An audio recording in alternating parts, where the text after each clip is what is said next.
Abo, Bashas want too heavy. What do you mean? Want too heavy. Look, you have chicken legs.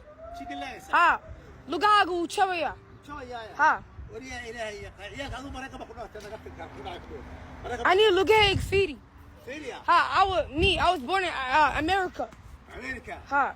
أنا من الصومال كنا شيء بيلا بارة هذا مع لغة هذا تحترسي سي والله بيلا الله That's Africa. Why their legs so skinny?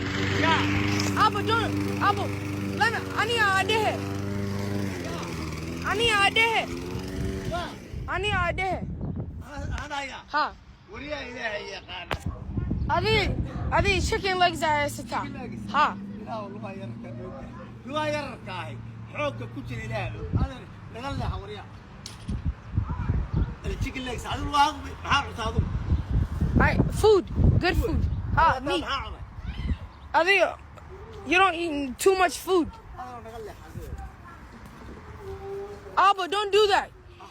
واه Don't do it. حاجة بحاجة I need Asamea.